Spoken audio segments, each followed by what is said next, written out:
My name is Paul Wilson, and since I was 8 years old, I've been a magician. And my favorite form of magic has always been card magic. I love card tricks, but magic with cards, it's something different. If it's something that interests you, if you've always wanted to learn how to perform some simple card tricks or to perform sleight of hand magic with cards, I'm going to teach you an introductory course that will give you a sense of how these tricks are performed and how the sleights work. It is an introductory course. It's very quick, it's very inexpensive, and the idea is to introduce you to the type of technique you'll be learning if you want to go deeper into the rabbit hole. These techniques are very simple, but they will require practice. But along the way, you will learn tricks you can do right away to share with your friends. And the more of these techniques you learn, the more convincing and the more impossible you can make these card tricks look. This is an introductory course to card magic. I hope you join me. For this first lesson, I'd like to share with you two fantastic card tricks. These are what we call self-working card tricks. By that we mean there's no physical sleight of hand in order to produce the final effect. Now, as you go deeper into the lessons and you learn other techniques, you'll find that there are ways in which you can embellish these tricks and add perhaps more convincing procedures. You can shuffle the deck before or after the effect begins, for example. That's not entirely necessary. The most important thing I want you to learn from this particular lesson is not just how to do these tricks and how to make the final outcome easy and accessible to you. It's more the presentation and how to elevate it above being just a series of actions with cards that produces a seemingly impossible result. Presentation isn't up to me. I'll give you some examples and I'll make some suggestions, but the great thing about magic is that you can add your own presentations and you can find your own way of doing it. The main advice I want to give you is to keep it short and direct. It is possible to make great big long rolling stories and have a card trick in the middle of it or be part of it. But unless you're a really good storyteller and you can really hold an audience with the power of your voice and the ideas of your story, I say stick to the card trick. It's a good thing to be able to do that later on, but these are pretty strong little card tricks, and if you just have the right idea attached to them, then you can make them much, much stronger than just saying, I can find a card you just thought of, or I can make the four aces appear on the table. So presentation is very, very important. But don't think because I say you have to present this, you have to be an actor, or you have to suddenly become a comedian, or maybe even a conversationalist. A lot of us don't have much to say in conversation, but in the context of a card trick, you can just suggest an idea that will make the card trick appear almost completely different in the mind of the audience. I'm going to show you the two tricks, show you how they work, and then we'll talk about the types of ideas you can use. For the first trick, we're going to let people have a look at the cards. I don't know if you noticed, but your brain was absorbing very important information, things that you probably weren't even conscious of. So even if you were to cut or shuffle the deck, it would know things that you aren't completely aware of. Now let's say we were going to use that information in an interesting way. If I deal the cards on the table, I'm going to keep dealing until somebody asks me to stop. And when they say stop, we stop right there. And then the same person should cut anywhere they like. So let's say they cut here. Now we want to mark that exact location. We'll come back to that later. This is where they decided to stop. And if we deal this into three piles, separating the cards they stopped at into three, I would say roughly equal piles, those divisions, as they're spaced out here, will bring us to these three cards. And if we look here and we see we cut to an ace. This is the ace of spades. And amazingly, that's exactly where they cut. This is a pretty great trick. It's one of those tricks that once you know the secret, it's a little difficult to remember how good it was when you didn't know how it worked. The secret is very simple. The four aces are already on top of the deck. And from this position, we're going to show the deck, but not show everything. So we're not going to go all the way to the end. And the suggestion, the presentation we're saying, is that by having a look at the deck without us saying anything, they've absorbed information which they can use subconsciously.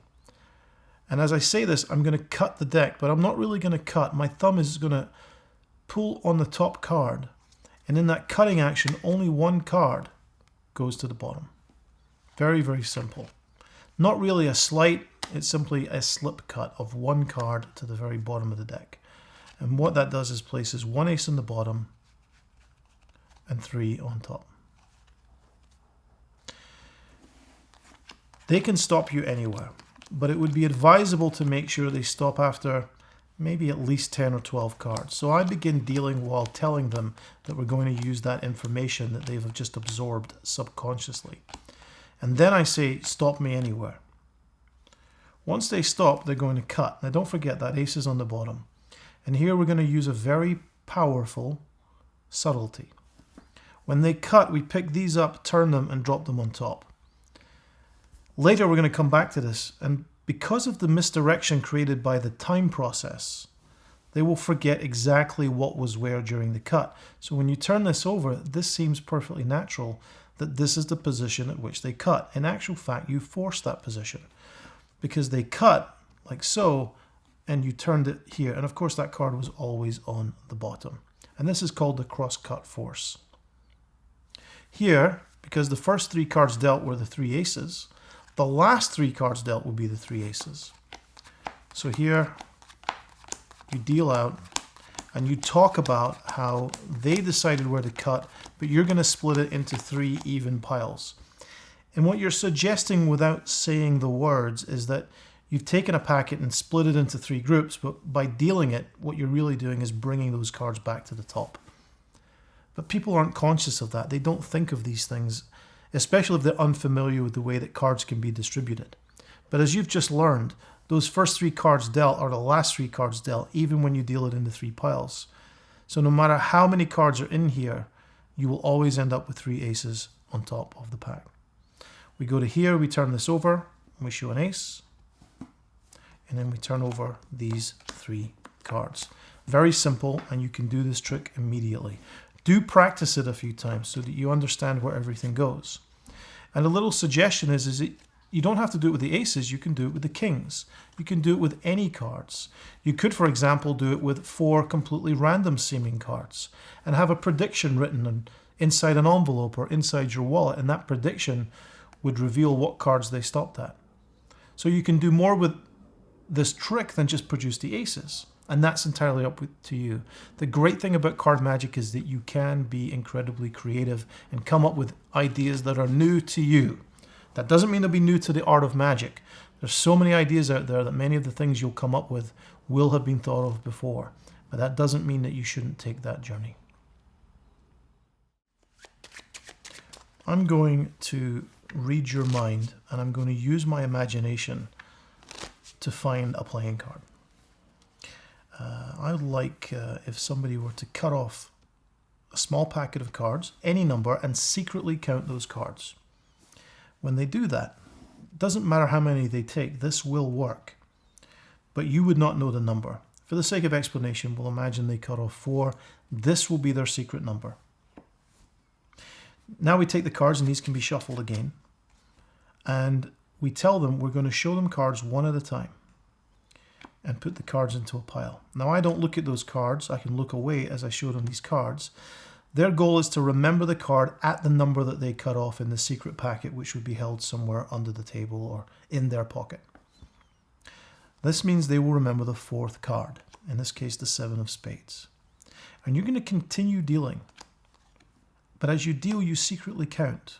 So this is 6, 7, 8, 9, 10, 11, 12, 13. There's an easy number to remember, 13. And you put these cards on top. Somewhere in here is a card that they are only thinking of. They saw all the cards, they thought of one that was dictated by the number of cards they cut off at random. You cannot possibly know what that card is at the moment because the deck was shuffled. But when they return these cards, you say, please put the pile back on top. At this point, you now know exactly where their card is, no matter which one they thought of. By replacing that packet on top, their card will be the 14th card down. So you remember when I showed them cards one at a time and I reversed the order? I showed them 13 cards. And now if I count 13 cards, 1, 2, 3, 4, 5, 6, 7, 8, 9, 10, 11, 12, 13, the next card, the 14th card, is the card they're thinking of, 100% of the time. It works all the time. So how do we use this? How do we make this into a trick? So first of all, we say, cut off a random group of cards, count those, don't let me know what you've got, and shuffle the cards again. So at this point, you know nothing. You don't know how many cards they cut off. You don't know the position of a single card because everything has been shuffled. It's a very fair position. Now, the number here, 1, 2, 3, 4, 5. So when I show them the cards, 1, 2, 3, 4, 5, this is the card they're going to remember. Now, you don't even know what this is, but they remember, in this case, the ace of diamonds. Don't forget that, the ace of diamonds. 5, 6, 7, 8, 9, 10, 11, 12, 13. These get picked up and put here. Somewhere in here is a card they're thinking of. And when they return the number of cards they cut off, that card is the number that you dealt onto the table, reversing the cards one at a time, plus 1. So we put 13 cards on the table. The selection is at the 14th position. So how do we use that? Because at the 14th position, what I'm going to do is take off 7 cards. There's 7. Turn them over and say, do you see your card here? Okay. No. These go down. I'm going to repeat that, but this time I'm only going to take 6 cards. Turn these over, spread, and say, do you see your card here? Now notice how I've spread a little bit further. So when I close the spread up, what I'm going to do is pick up this extra card by holding a tiny little, what we call a break with the pinky. And so as we close up, that's the extra card. When I take these and put them here, this card is now reversed in amongst these cards. And now you can go through and show the rest of the deck in exactly the same way, and their card has vanished. Okay. And if you like, you can simply say hocus pocus and their card returns and it's reversed. So how do we use presentation to get beyond that? Well, first of all, you're going to think of a card, and I want it to be completely at random, so cut off a small packet, count those cards, don't let me see them. 1, 2, 3, 4. I'm going to show you some cards one at a time. I want you to remember the card at your number, in this case the Queen of Clubs. 4, 5, 6, 7, 8, 9, 10, 11, 12, 13. These go on top, these go here. We know it's the 14th card. Say, look, I want you to concentrate on the card that you're thinking of. Don't tell me what it is, but I'm going to take it out invisibly and put it right here. That's your card. Let me prove it to you. So if I take some cards off, there's 7 cards. Do you see your card here? No. Down they go. Now we take 6 cards. Do you see your card here? No. Now remember, it was the Queen of Clubs, which is this card right here. So as I pick up, I get that extra card and I add it, so it's really here. And we go through the rest of the deck in the same way until the card has clearly vanished. Now we cut the cards and we say, look, if we take this card that I put aside, I'm going to put it into the deck. What was the card for the first time? What card were you thinking of? The Queen of Clubs. And sure enough, it reappears reversed in the deck. So this uses a very simple mathematical principle that's guaranteed to work, but it's that presentation of taking an invisible card and placing it aside that makes it strong. Maybe you have a better idea. If you do, I'd love to hear about it. For this lesson, I'm going to show you a very simple false shuffle, a way to mix the cards up, but at the same time have a certain amount of control over the deck. So not all of these cards were shuffled. And we're going to use an in-jog control. And the term in-jog refers to how a card is pulled from the deck and pulled slightly inward like this, and then used as a marker so that after the shuffle you can pick up at that in-jog and return the deck so the top card stays on top. Let's begin with a simple card trick, and then I'll explain exactly how the shuffle works. So first of all, let's see what happens if we shuffle the cards and we need a random number, anything at all. 3, that's good. So if we shuffle the cards some more, and I'm going to make some packets on the table. So let's ask somebody to cut about a quarter of the deck over to here, same sort of size over to here, and again over to there. Now, do you remember the number that we had? It was 3, right? Well, we're going to place that number on the bottom one card at a time. 1, 2, and 3. And then one card on top of each one of the other packets. Now, you ask them to do the same for each packet. There's 1, 2, and 3. They do all of this. You don't have to touch anything. And again under here, 1, 2, and 3. And even though we shuffled the cards, even though the number was completely random, 1, 2, and 3, and even though they've done everything themselves, amazingly, they've been able to find the 4 aces. This is a wonderful trick called Poker Player's Picnic, and I'm going to show you a great variation from Roberto Giobbi's card college books, which I highly, highly recommend. And before we get to that, let's talk about that overhand shuffle. There are many false shuffles and many ways to control cards. This is a very simple way. And I'd recommend trying to get it right from the beginning. There are some simple rules. When you hold the cards, you want to hold them quite loosely. When you shuffle, there are 2 types of shuffle. You can grab a packet with your thumb by hitting that edge and drawing down. You can also grab a single card by hitting the top card and pulling like so. And when I say pull, I don't necessarily pull entirely with one hand. Both hands work together. So if I grab a group like this, this is the top of the deck. Okay, this is where the 4 aces are. So if I grab this and immediately draw a card, but bring my hand inwards slightly, so that this finger, which is right about here, notice that this first finger controls the front. This finger ends up contacting that card. So when I continue shuffling, at the end, I'm in contact with that particular position. All I have to do is press with my thumb and I can create a break, cut, and it'll bring it to the top. So obviously using this technique, you can shuffle like so. You could even continue shuffling to that break if you want to. That takes a little bit more practice, but you will get to that card. This is the very simplest of all controls to do. What it means, if you've got 4 aces secretly on top, very simple to shuffle the cards at the beginning, and then when you're ready, continue shuffling until you hit that break, and then throw everything on top. Or an easier version, make your little in-jog, continue shuffling, and then make the break and cut at that position. Now the only difference I've added to this particular routine, when I was very young, I liked this trick a lot, so I put a 3 on top, which is necessary for the method. So I'd begin by shuffling and saying we need a random card. I would shuffle to that position. Let's see, 3. That'll do perfectly. Put that in the middle and then have them cut. Now remember, the 4 aces are here. So this packet has 4 aces on top. 1, 2, 3, and 4.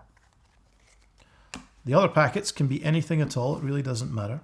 And so long as they put 3 cards to the bottom, 1, 2, 3, and 1 on top of all, for all of these packets, what happens is, by the time you get to the last packet, which has the 3 aces on it, in the process, you've added 3 cards on top of those 3 aces, those 4 aces, like so. So when they move 3, 1, 2, 3, that gets rid of those cards.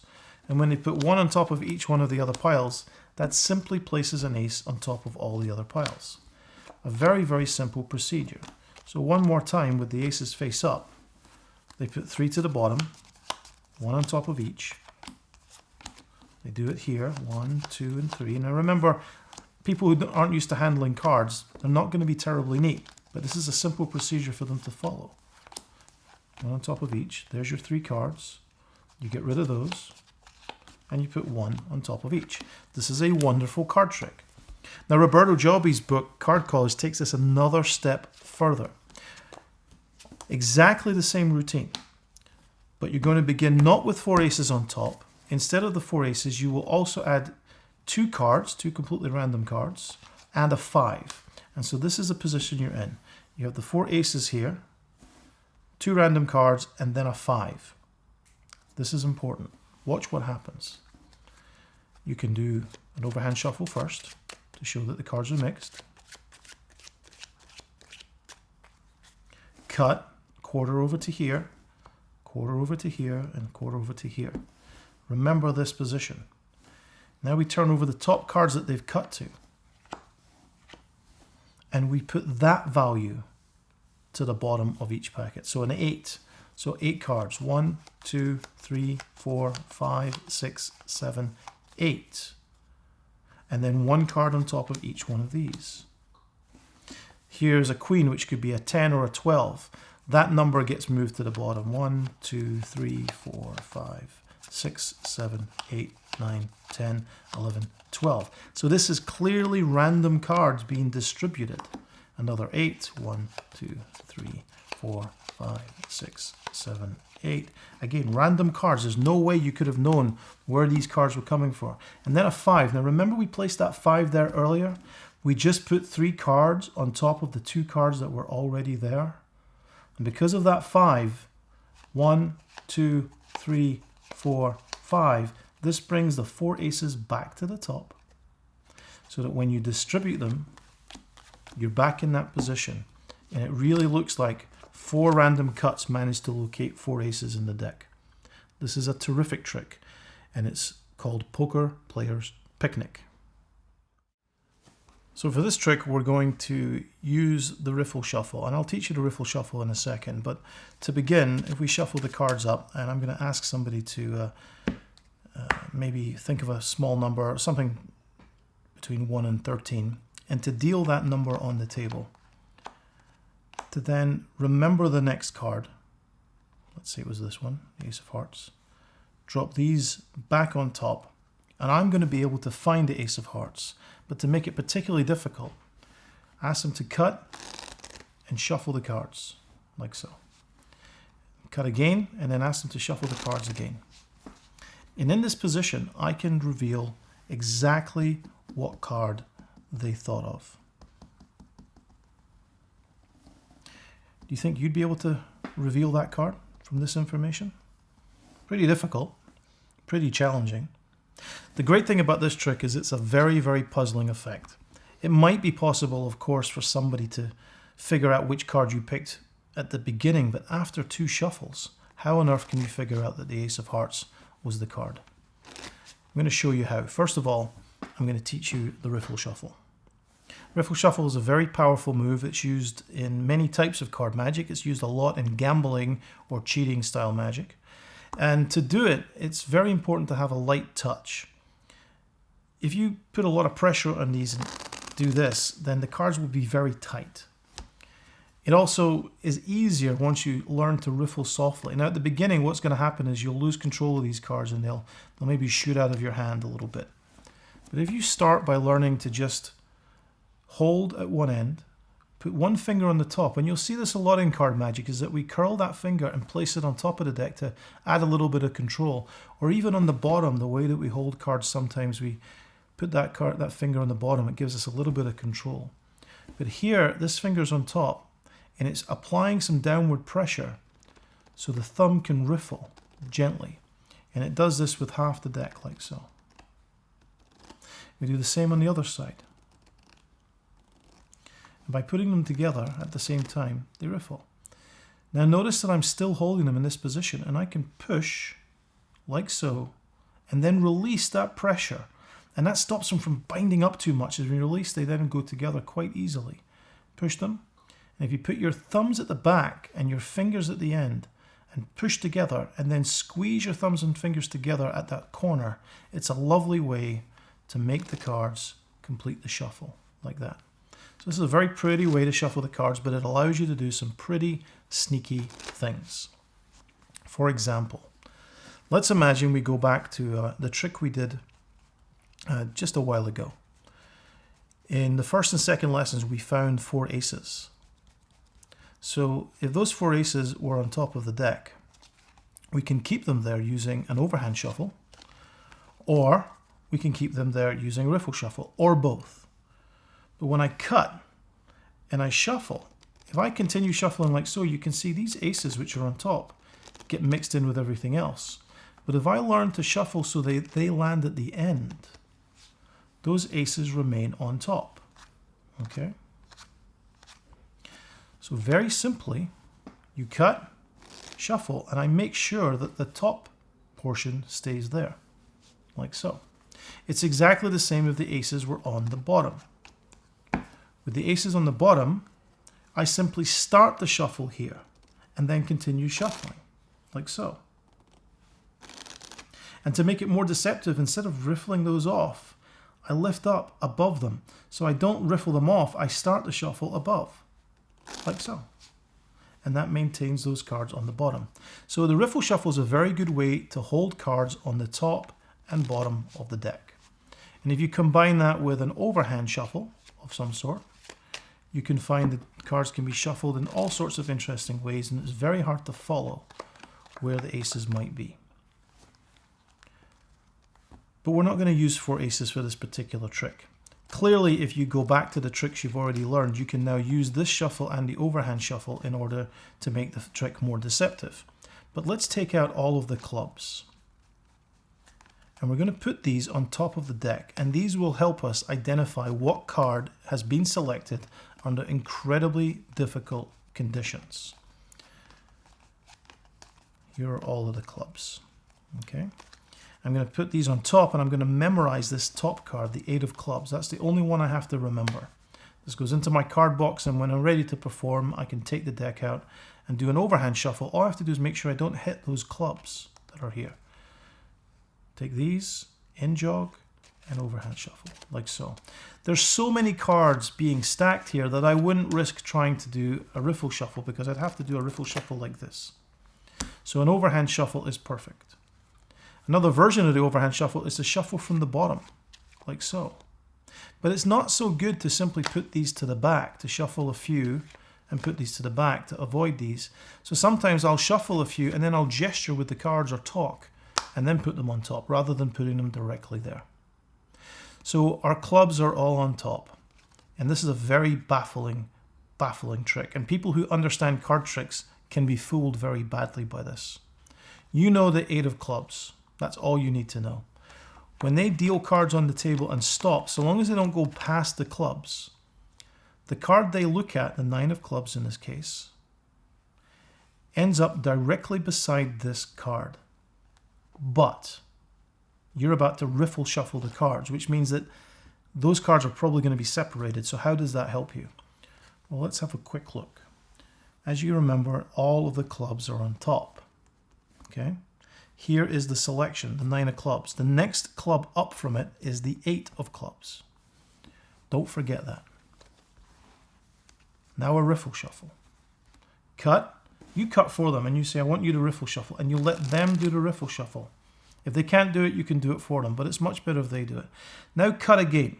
When you cut, make sure you don't cut too shallow. You want to cut nice and deep, just past halfway. And they riffle shuffle again. And now when you spread the cards out, you'll see that those clubs are now separated throughout the deck. However, if you look through for that 8 of clubs, no matter how the cards are shuffled or how many cards are between it and the next card, that next card will be the selection. So all of those clubs are basically pointing the way, thanks to the one you remembered. The next club along is guaranteed to be the selection. It's a very easy way to do a very powerful and baffling effect. And if you're looking for a presentation, you can tell people, and this is absolutely true, that this is how card cheaters were able to beat the game of blackjack in casinos all over the world using something called shuffle tracking. And so you can have them choose a card, do the shuffles, and you say, I'm absolutely sure that the card you picked is this one. And although you've used a stack and a key card in combination with the shuffle, what you're doing is exactly what professional blackjack cheaters or advantage players, they weren't cheating, used to beat the casinos. It's a very similar method, and I think that's a good presentation. So this is the riffle shuffle. Very simple, very easy to do. Just remember, it's a light touch. And once you can shuffle legitimately, it's very easy to hold some cards back on top or to hold some cards on the bottom.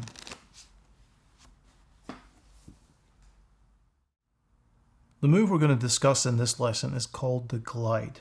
And it's a very simple version of an extremely difficult move called the second deal.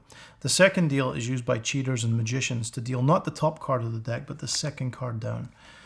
So This obviously is going to take a long time for you to practice and learn. Instead, you're going to learn how to do it on the bottom, but you're going to learn it instantly, and you can perform very powerful effects. The one we're about to do is called Design for Laughter. It's one of my favorite card tricks from the book Royal Road to Card Magic, a book I highly recommend. There are other versions of this that go further back, but this is a very simple, clean version. To begin with, you're going to have a card selected. So ask somebody to remove any card by spreading the cards between your hands. And the way that we do that is we hold them in what we call dealer's position. There are many dealer's positions. Simple one is to put your pinky at the back and your forefinger at the front and 2 fingers at the side. And this will give you a lot of control. If you move the pinky here, this is a little bit more relaxed. And the idea is to spread cards into the hands one at a time, like so, in a spread, so people can pick a card. You can learn how to fan cards. We're not going to cover that right now, but simply ask someone to remove a card from the spread by moving them from hand to hand with your thumb. Okay? Practice that for a bit. So a card will be removed. This will be the selection, the 6 of diamonds. You won't see what that selection is. And to place that card, begin an overhand shuffle and then invite someone to place the card back on top. When they do that, you're going to continue the shuffle, but when you continue, you're going to in-jog a card and shuffle off. And then you're going to do again, get a break and cut. So this is the card. And then shuffle one card to the bottom. This is their card. It's now on the bottom. And then continue shuffling like so. And you can shuffle some more.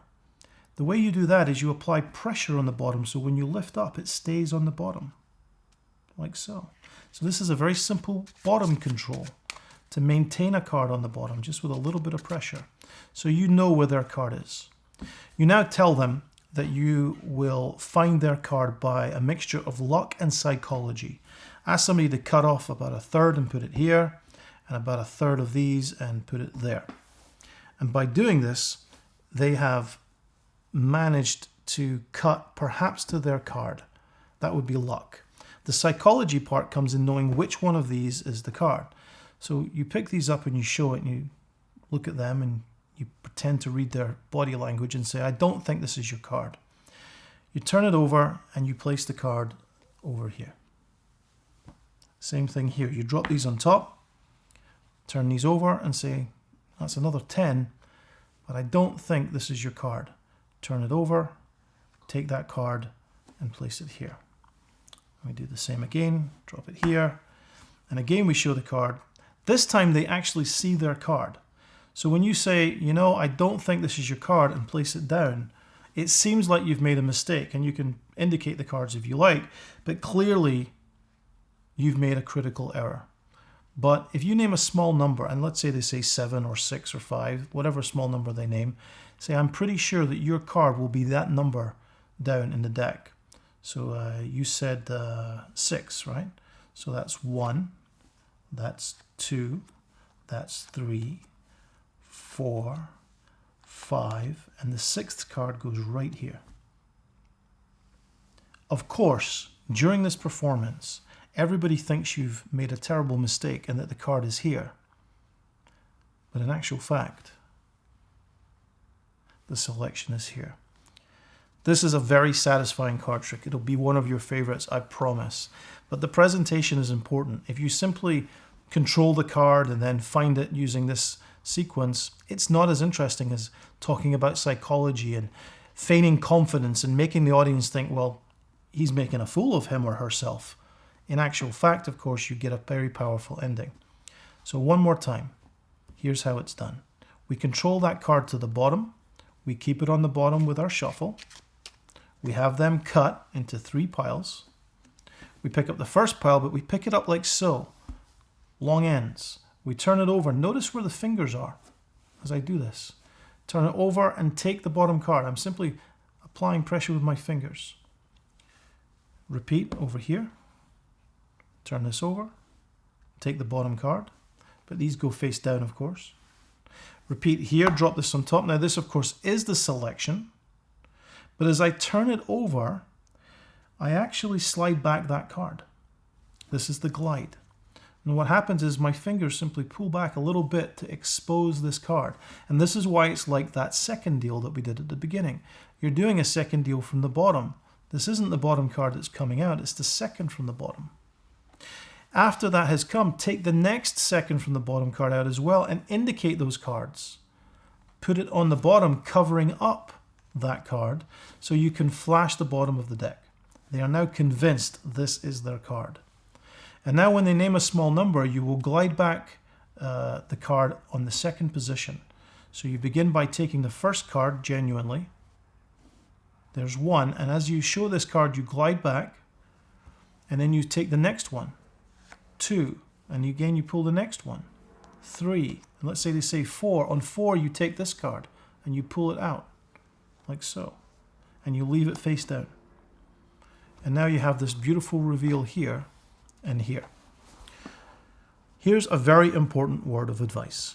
At this particular point here, you have 2 choices. You can reveal this card and then these, or you can reveal these and then this card.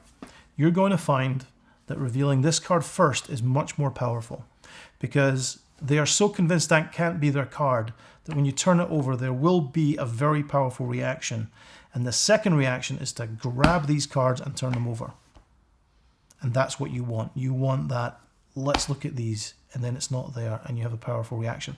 You do not get that if you turn these over first and then this card.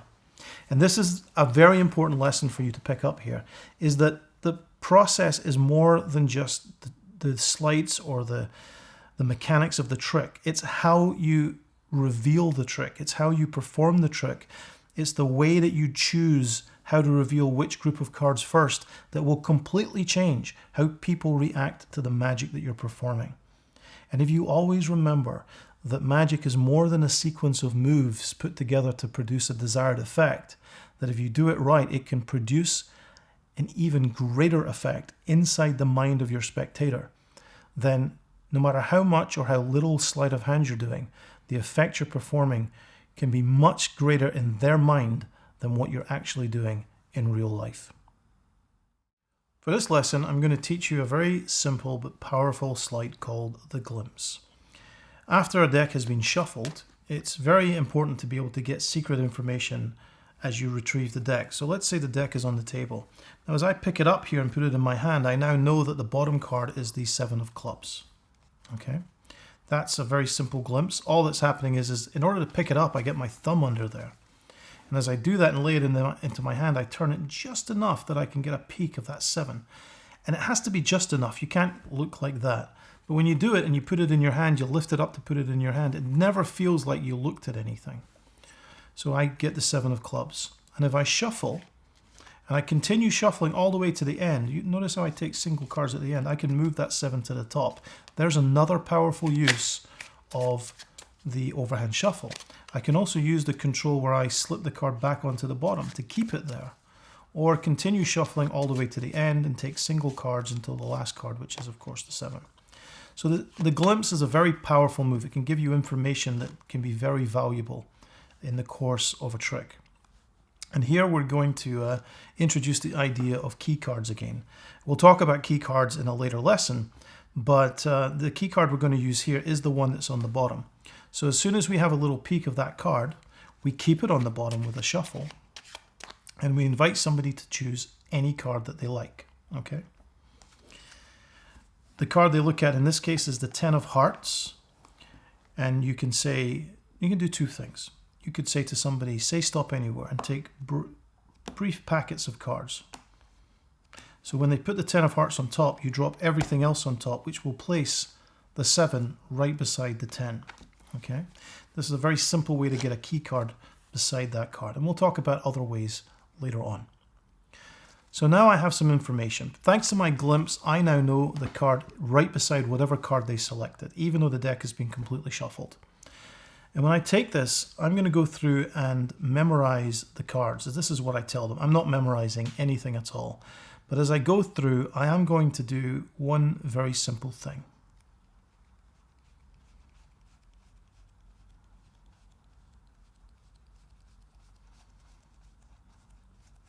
Okay, and that's done. I'm ready. So if I cut here, I'm ready to produce a miracle. Believe it or not, this deck of cards has the capability to reveal any card you like. Now you're thinking of a particular card. I don't actually have to remember what that card is now, but I'm going to tell them, for example, that the Queen of Spades, which may not be your card, we know of course it's not their card. The Queen of Spades, if I simply say its name, can be produced from this deck purely by spelling the Queen of Spades. So watch, Queen of Spades. Queenofspades,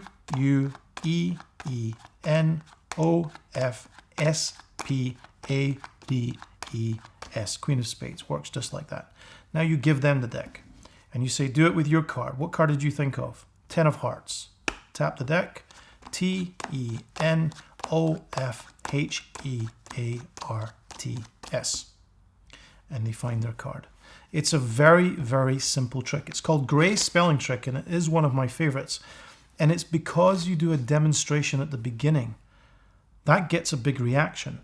When you hand the cards to them and it works with the card they're only thinking of, it makes a much more powerful impact. So how does it work? Well, I take the cards back, I glimpse the bottom card. This is the Queen of Spades in this case. I keep it on the bottom. I let them choose any card they like so. They can put it anywhere that they want. And when they do that, I drop these on top. And when I spread, I look for my key card, the Queen of Spades. There it is. And the one before it will be the selection. So as soon as I get to this position, I remember the one before it, and I begin spelling silently, pretending that I'm memorizing the deck. But I really, in my mind, I'm saying QUEENOFDIAMONDS. And that's going to spell to the Queen of Diamonds. But then I see the next card and I repeat it with this card. JACKOFSPADES. And now I'm in this position. Now there are 5 cards left here. I can simply cut these to the bottom. Or if you feel like you want to do a little extra work, run them 1, 2, 3, 4, 5 as you apparently shuffle.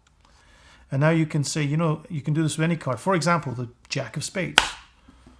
JACKOFSPADES. It's amazing that this gets such a strong reaction, but when you hand them the cards and tell them that it works with the card they're thinking of, most of the time they won't even believe you. Queen of Diamonds. QUEENOFDIAMONDS. Just like that. Now, there are many ways to get a glimpse, and I'm going to give you a way that didn't exist when many of these card tricks were being invented. Likely, I'm sure that you own something like one of these. If you put this on the table, you should be able to see, as you bring this over, the face card of the deck without having to do anything, because this acts as a mirror. So you can use this as you bring it over to get your glimpse without doing anything at all. And you can even hand somebody a card and have a look at it. This, of course, is the Ace of Clubs.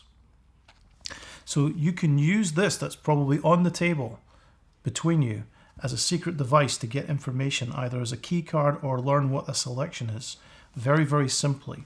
And this is the glimpse. There are many ways to do it. Maybe you have a better idea. I leave it up to you. So in this lesson, we're going to talk about the key card principle and some really clever ways of setting a key card and some tricks that I think are really genuinely ingenious. And the first one is called Do As I Do. It uses 2 decks, and the decks are both shuffled. So shuffle your cards there, please, Dan. And then you trade decks and have each other shuffle each other's decks. And I remember the bottom card. So I can hold it on the bottom as I shuffle like this. And because I've got a glimpse of that card, I can shuffle this way and still keep that Jack of Diamonds on the bottom. This is my key card.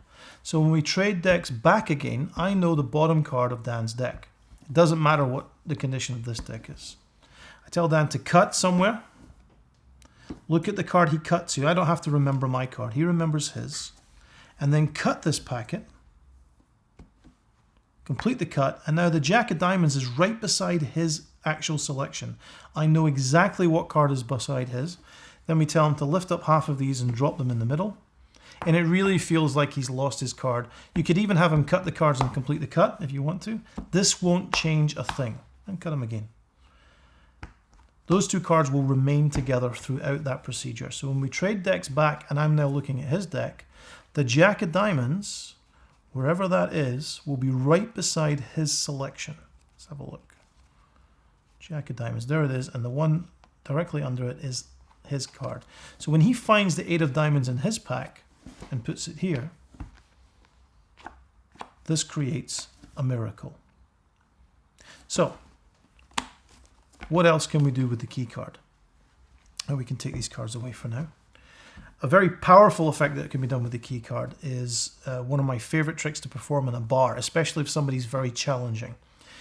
It's called the circus card trick, and you may have seen it before, but the way that we do it here I think is a little bit more elegant than the way some people might know it. Again, after the shuffle, I remember the bottom card.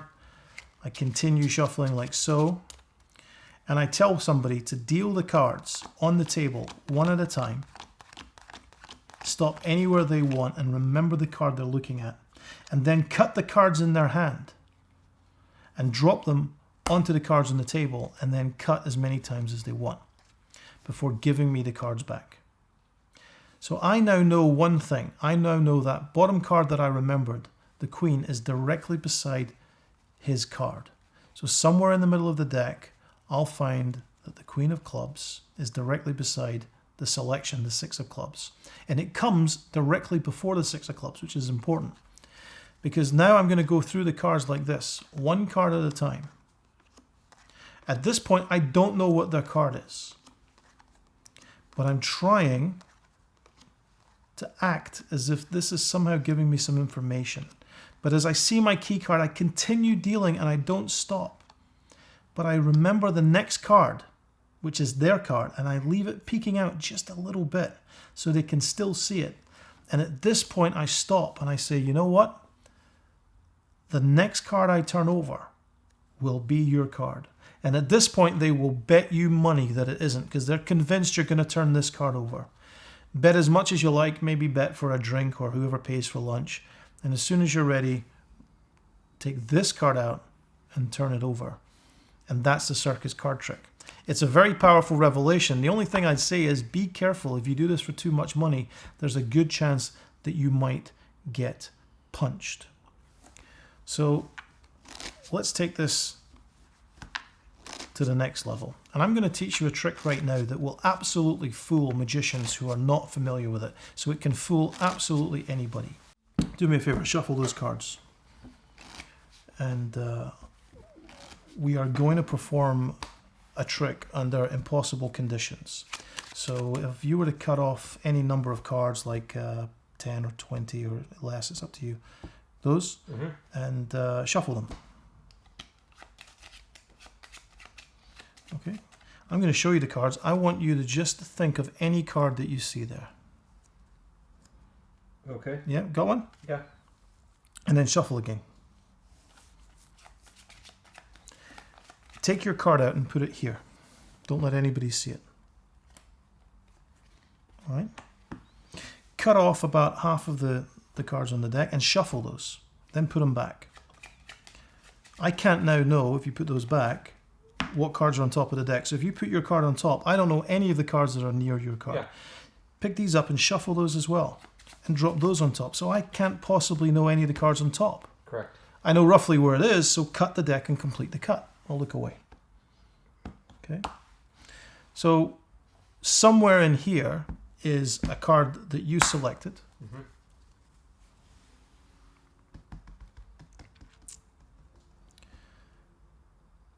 Let's see how we get on. Give me your finger. Nice and straight, if you can. And I'm going to go across like this. Let's see.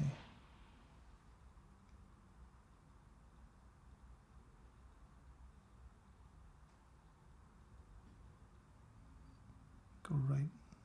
Push it. There it is. That's it. Is that it? That's it. Not bad for mind reading. I believe this is one of the great uses of a key card, and it shows you that a key card does not have to go directly beside the card that the person is thinking of. In this case, the key card is actually quite far away.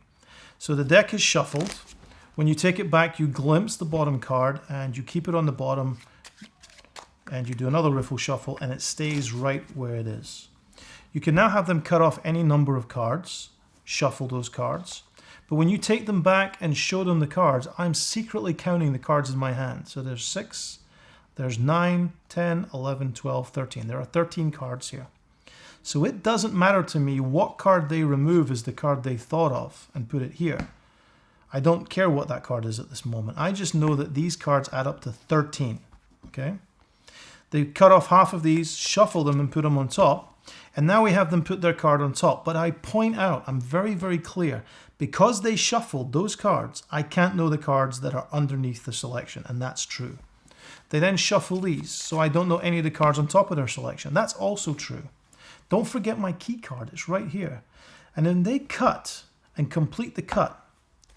When I spread to my key card, I know one thing. I know that there were 13 cards in the packet that they cut off, and that the card they thought of was removed and ended up on the bottom of that 13 card packet. And the 13 cards starts right after my key card, the 4 of hearts. So when I take their finger and I'm moving over, I'm really counting 1, 2, 3, 4, 5, 6, 7, 8, 9, 10, 11, 12, 13, and there it is. There's the selection right there. And that's it. All I have to do is count those cards that they cut off, remember that number, and then count from my key card to that number, and I will find the card they're thinking of. And by pointing out all of these conditions about shuffling these cards and then shuffling these cards, these distract the person, but it also makes the effect stronger by making them care about how fair and impossible this trick actually is. This is one of the great tricks of card magic, and if you really want to fool somebody and make them care about how much they've been fooled, this is a great place to start. The ability to hold breaks and to add groups of cards secretly to other cards is a very useful skill in card magic. And the routine I'm about to teach you is a very clever way to do a classic of magic called the ace assembly. And it works like this. We have 4 aces. I'm going to take the 4 aces and put those on the table like so. So clearly the 4 aces are on the table. They're definitely here, all 4 of them. They're not here, so they have to be in this position. Some people doubt me, so let's have a look. Yes, they're definitely there. If we take the 4 aces, 1, 2, 3, and 4, turn them over, and very carefully, without making any moves, lay them on the table. If you're watching closely, you should be able to tell me what one of these aces is. Which one is this? Did you guess hearts? If you guessed hearts, you were absolutely correct. Now I'm going to pretend to practice a little poker game here by taking 3 cards for each one of these aces. And if I take these, you can see that clearly that's not a very good hand. Even with the ace, that's not a very good hand. Here we have an ace, a king, a 4, and a 2. That's not so good. And here we have a 2, a 6, a 4, and another ace. Not very good. But here we have a 9, a jack, and a 5. So again, not the best hand, but it's a good start because I know where all the other aces are. For example, I know that one of the aces is right over here. Done. Another one. Boom. Done. I won't even touch these cards. Oh, I did touch those cards. Too late. It's already happened. And all 4 aces have gathered over here.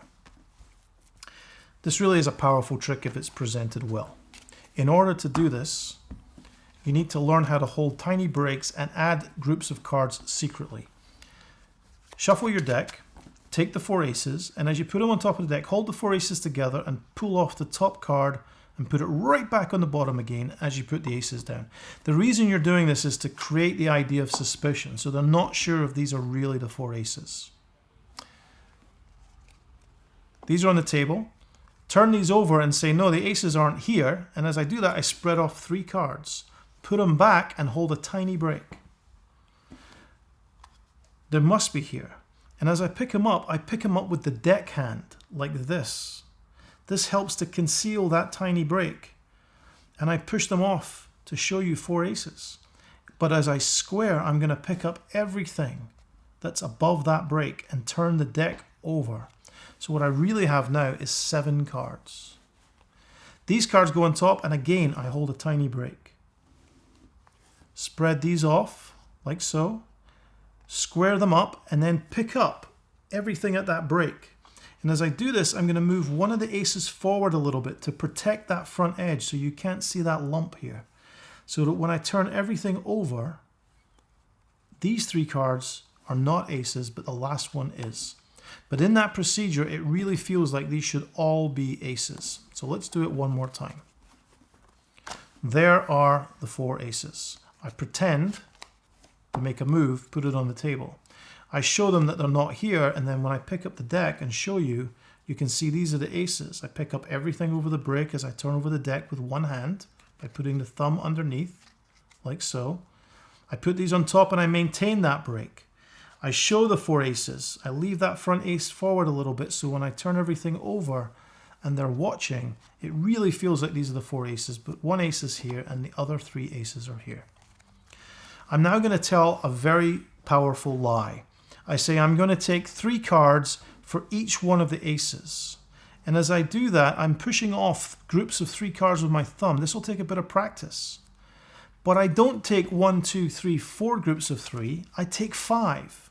So I take 3 cards for each one of the aces, and then I take another 3, another 3, another 3, and another 3. And nobody ever notices that I take 1 more than I'm supposed to. But when I square up and turn this packet over, the aces are at the bottom. I hold that little break. Again, we're holding that break. This is the skill you're learning here. You take these 3, turn them over onto this packet. These 3, keeping that break, onto here. These 3, keeping that break. And now, because you took that extra group of 3, if I take off 2 cards, 1, 2, you see 3, but I don't do that, or you'll see the aces. And again, my fingers go underneath and pick up at that break. I go forward a little bit, so when I turn over, it's these 3 cards are the aces, and they go on top. At this point, you've already done the trick. The aces are already here. But as we say, if you've made the cow, you might as well milk it. We pretend that we do this, or we make these special gambling moves, and each time we reveal that one of the aces is gone. I'm not even going to touch these. Oh, I did touch them. Too late. It's gone. And finally, all 4 aces are here. And so the skill you want to learn is the ability to control packets of cards while holding a break underneath them. Whether it's a break in the middle of the deck before you get into the pass, or whether it's a break underneath 2 cards on top of the deck before you do a double lift. The ability to hold a break and to add cards secretly underneath is very useful, very powerful, and you'll be using a lot when you practice more advanced card magic. I think this is one of the greatest card tricks ever invented, and it teaches the next sleight very, very well. To begin with, let's give these a quick shuffle, and would you do me a favor, cut off about 10 or 12 cards. It's up to you. Okay, very good. Now I want you to count those onto the table, 1 card at a time, like this, into a pile right about here.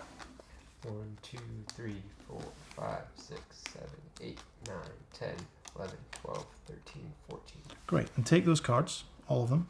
Okay. Put your hand on top, just there's fine. And I want you to say stop anywhere you like. Stop. Okay, so we've stopped at this position, and is there a number on that card or a letter? Number. A number, yeah. What is it? It's a 3. Because sometimes, you know, if it's a king or a queen or an ace, that doesn't make any sense. We need a number of cards. In this case, it's going to be 3. Okay, and I'm going to take 3 cards, like so, and put them in my hand, like that, until they're completely invisible. And they vanish and melt away. How many cards do you have? 14. Pick them up.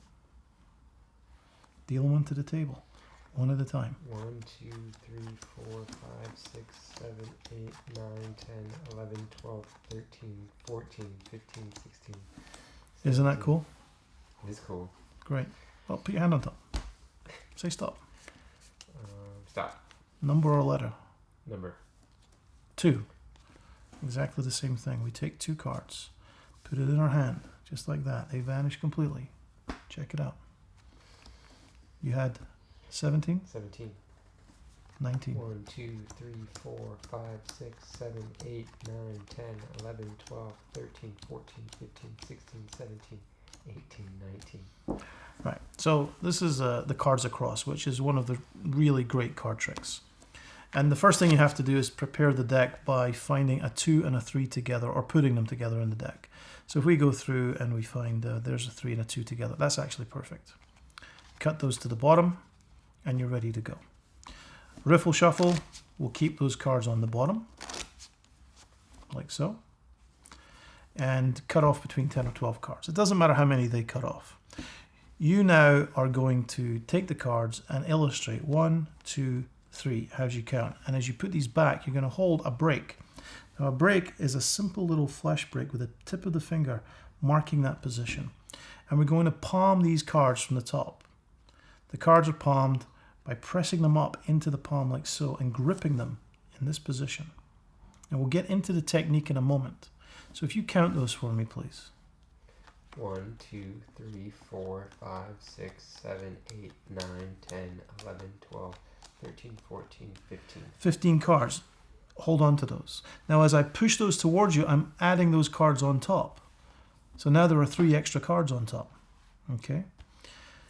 These cards are on the bottom. If I take small packets like so, this is called a Hindu shuffle, an Asian style shuffle as it's also known in the gambling fraternity. And as you take these, whenever they say stop, you place these on top, stepped to the side, and you lift up. And of course that was the bottom card, but this is a force, and it forces the number 3. You take that card, put these back to the bottom because now your 2 is here, or put it in the middle. Take 3 cards, and you're going to place them on the deck like so, so that if you let go with your thumb, they'll just fall right back down again. And that's what happens when you cover it with your hand. You just let those go, and it looks like you've put them in your hand, and they vanish. And when he counts, there will be 18 cards there instead of 15. And as he's counting, you secretly get a break, and you palm 2 more cards. Count out loud. Very good. And put your hand on top of those. And now we can do it again, right? Because we've added 2 more cards. Say stop. Is it a number? Yes, it's a 2. We take 2 cards, hide them in the hand, and they're under there. And you get to repeat the trick, and it's very powerful. Now, let's talk about the palm. This is one of the most difficult things you're going to learn. But I want you to see that trick first, because of all the tricks you can do in card magic, this is one of the most powerful. No cards are selected, but a very impossible thing happens. And it's all about that timing. The basic palm is to palm the top card alone. And to palm the top card alone, you're simply going to move that top card forward a little bit. Okay?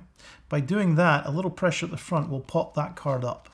And by pressing here, at this point in your fingers, you will find that this card will pop up into the palm. And the goal is to support it between the pinky and the base of your thumb so that when you relax your hand, it lies here, like so. Okay?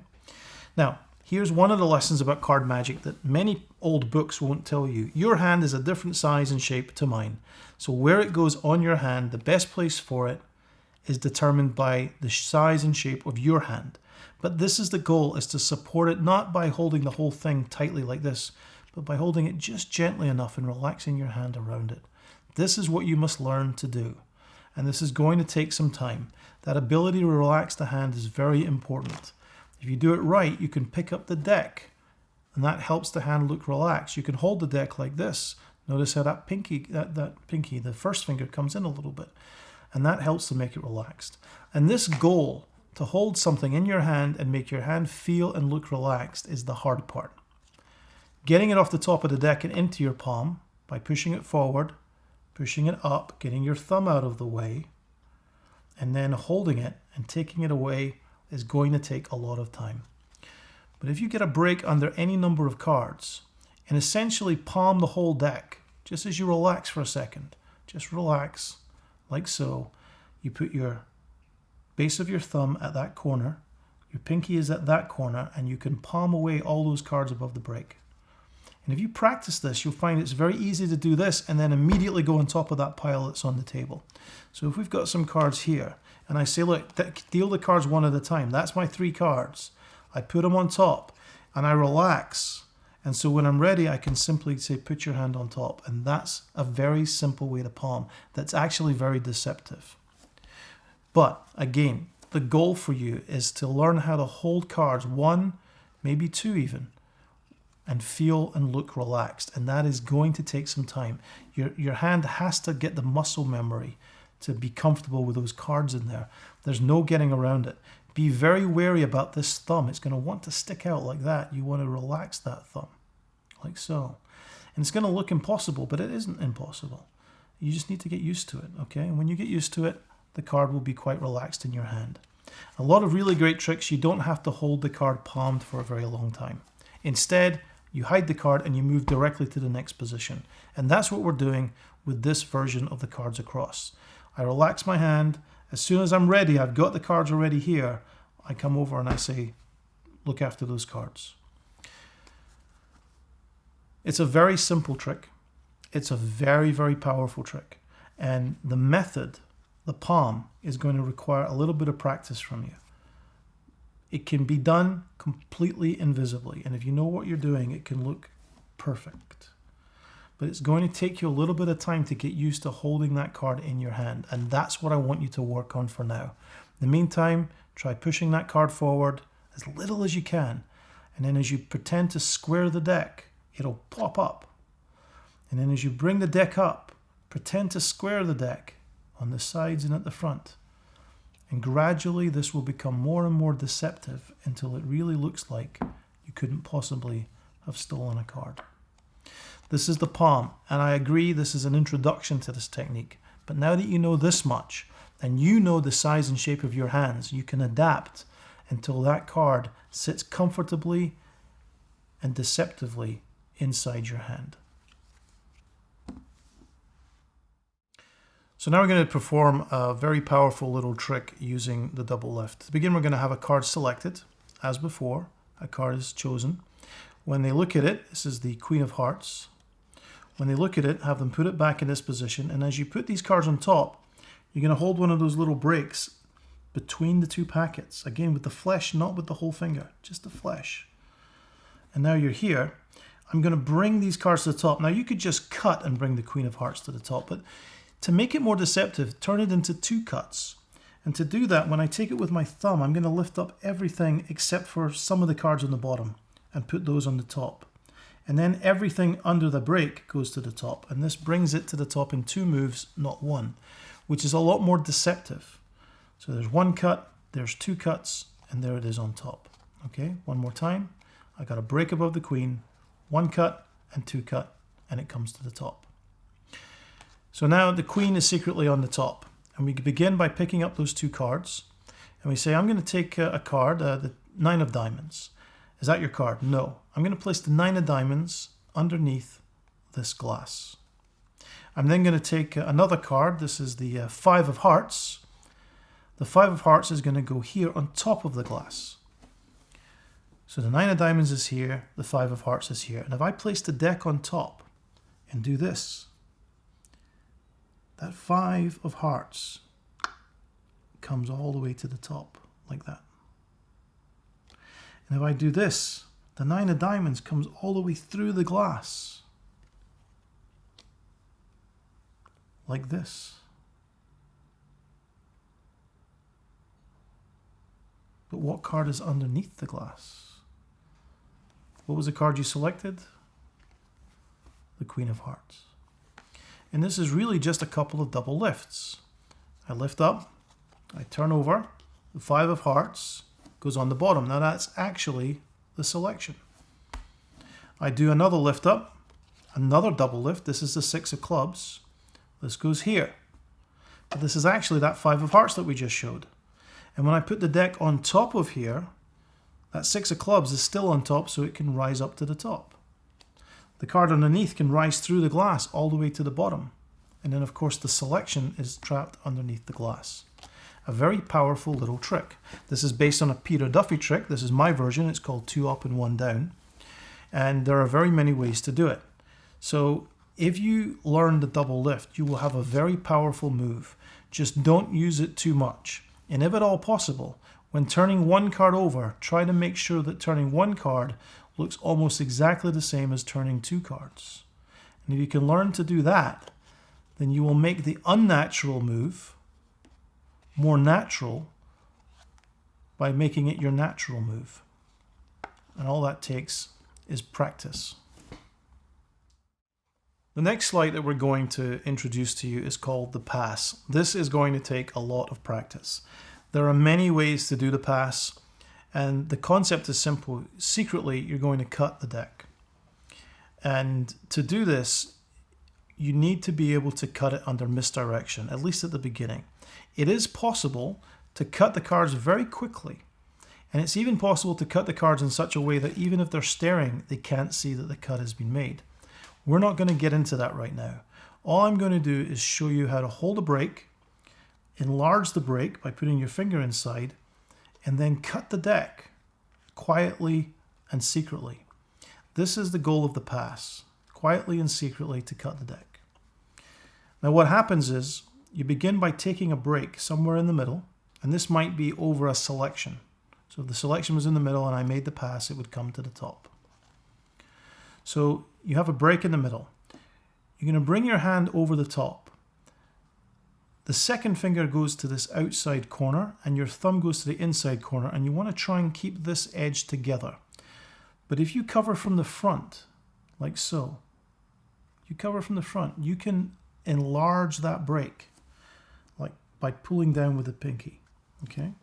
And by enlarging that break, you create a much wider gap between the two packets, covered from the front and supported at the back with the thumb and by the thumb at the side. You can push this finger into the break by rotating your hand into the break. So from here, I literally just push and end up deeper inside. And what this means is that I can grab this top packet and pull it around. And I do that by supporting the bottom packet. And as I hold the bottom packet, the top packet is simply pulled, brought around and underneath. And the first few times you do that, you are absolutely going to drop the cards. Okay? Now, a very simple way to give you more control is to curl this finger on the bottom. So that in this position, because this finger is curled in the bottom, when this comes around, it naturally ends up trapped here. And so it's much more control over that packet as it goes to the bottom. So from here to the bottom. By doing this move, learning how to quietly cut the deck, you will develop a very powerful weapon that can be refined and sped up. But no matter how fast you do it, you have to be able to do it as quietly as possible. And I'm going to teach you a trick right now by Roy Walton, one of the great geniuses of card magic, who's very kindly allowed me to teach this over the years, which will allow you to use the pass to perform a very powerful, very baffling trick. But the trick itself creates the moment that allows you to conceal this action. Okay? It's so good, you could even just cut the deck and they probably wouldn't notice. So again, make your break, hold on to the edges, support the deck. This is very hard. I understand this will take time. Get your finger inside so that you can clip the top packet between these fingers and this finger. Support the bottom, curl that finger, and pull this around. And that's it. That's the pass. There are many types of pass. The pass sometimes goes the other way, so the bottom packet comes around the top. This is another type of pass. There are many kinds, but if you concentrate on this one, you'll learn how to control 52 objects as if they were simply 2 objects. And in card magic, by treating this 52 object item as if it was just one object, this is the secret to making the cards obey your commands. Stop thinking them as 52 items that could go anywhere and start thinking them as one continuous chain of items. And this, of course, especially applies to the pass. Secretly cutting the deck. Do it slowly until you feel the control. And once you have that control, you can try this trick. It's going to take a lot of practice. Here's the trick. To begin, I'm going to tell somebody that I am going to remove a secret arrangement of cards from this deck. I'm not going to show them what those cards are until the very end. But at the end, they'll understand why I didn't show them. So without letting them see what cards I remove, I'm going to remove all of the black cards. Now remember, they don't see this. But a little touch, a subtlety that I've added to Roy Walton's trick is that I'm going to leave 3 black cards behind. Like this one. Doesn't matter what cards they are, this one. And one more, this one here. and I'll take out all the rest. It's very important that you do this so they don't see what you're removing. Okay? Up jog, this is a common term used in Magic to up jog the cards. Move them up like this. If you were holding them this way and moving them out the way, this would be out jogging. But we up jog all the black cards, take them, don't let them get a glimpse, and put them on the table. And now go back and remove these three very quickly, as if it doesn't matter what you take. And place these into 3 different parts of the packet. And without letting anybody see anything, shuffle these cards. Like so. Now, you want to use, I use 2 jokers quite often, but at the beginning of this trick, let's say we left 2 queens out like this. 2 jokers would be perfect. Tell them you're going to take the special arrangement and put it between these 2 cards. Okay? And to make sure you can't cheat, take the remaining half and drop everything in the middle so they can clearly see the special arrangement trapped between the queens. And tell them they can remove any 3 cards and put them in their hand. So there's 1, 2, and 3, but not to look at those cards. So they have 3 cards in their hand. Once they have those cards in their hand, you're going to create the moment of misdirection that you'll use to make that pass. You gather up these cards and you lift up or break anywhere around about the middle. You put your pinky inside and you give them a simple instruction. You tell them to take the cards in their hand and deal them face down into a row of 3 cards. And as they do that, as they make that action, you quietly cut the deck with the pass, like so. The 3 cards they chose will of course all be black because everything between the 2 queens was black. But because of that pass, when you spread these and you take these away, all of the cards between the queens will now be red. And what you say is the special arrangement that you took out was all red, which of course is a lie, except for 3 cards, which were black. Okay? It's a really powerful trick. It appears as if you put 3 black cards in amongst all the reds and they somehow found them by instinct. So it's a very powerful trick. But it's the moment it creates for the pass that I believe makes it really special. That moment is a great example of natural misdirection. Misdirection that doesn't make them feel like you made them look away or that you did anything unusual or asked them to do something that wasn't natural to the situation. Because they took these cards that were in their hand and dealt them, all attention is going to be here. So when you make your pass, it's guaranteed to work. And this is the situation. You have a block of color between the other block of color, and if you make the pass anywhere in the middle, that naturally exchanges the 2 blocks of color. That's how it works. So you have to learn how to get that little break, support the deck, get your finger inside, pull that packet around, and do it all quietly in the moment that you create in the trick. And I guarantee this trick is one of the best possible ways to learn the pass. It's called Pass at Red by Roy Walton, with a little touch from me. And this is a move that's going to take a lot of practice. Don't give up. I guarantee once you get the hang of it, you'll be moving on to the more advanced techniques very quickly.